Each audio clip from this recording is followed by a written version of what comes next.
Hi.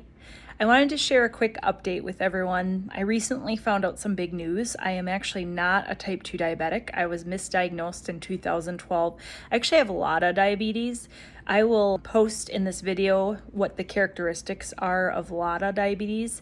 But basically, it's autoimmune diabetes in adults. I was actually incorrectly diagnosed. I had a lab test done in 2012. The lab that they use to diagnose LADA is the GAD65 or GAD65 antibody test. I was positive. I was far outside the standard range in 2012, and unfortunately it was missed by my care team. I've become much more of an advocate for myself. I did not know what that meant, and I just assumed what they told me, that I had type 2 diabetes.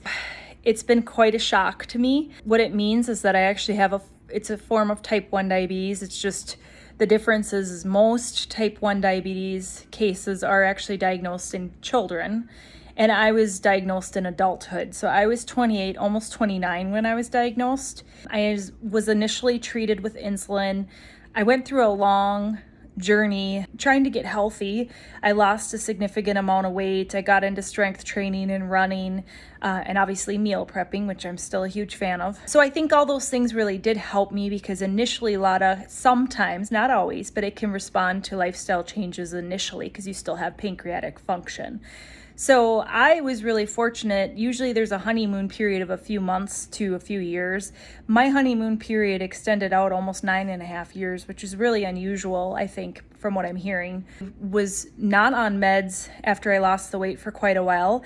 And then in 2019, and this all makes sense now, I really started to struggle with my blood sugars really bad.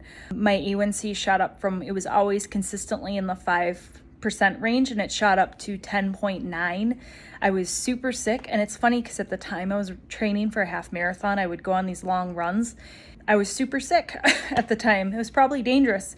At that point is when I transitioned over to keto and low carb, and I was put on metformin again, a low dose, and that seemed to help me for a few more years. In the fall of 2020, my A1C was 5.9, so it was pretty good.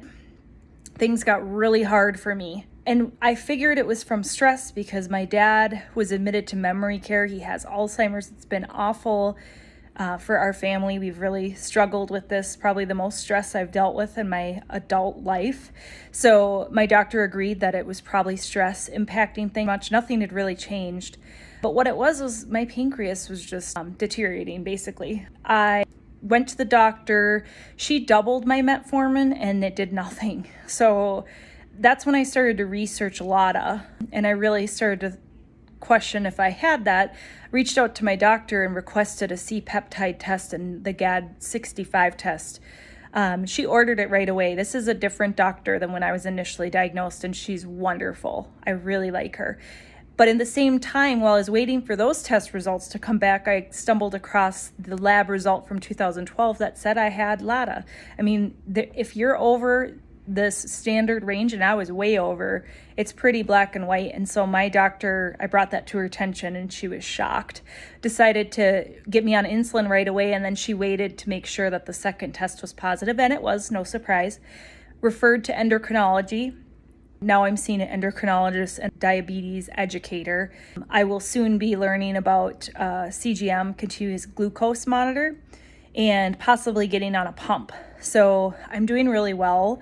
My A1C was initially 9.9 this spring, and now it's 7.8. It's coming down nicely. My blood sugars are much more controlled. I'm still doing low carb.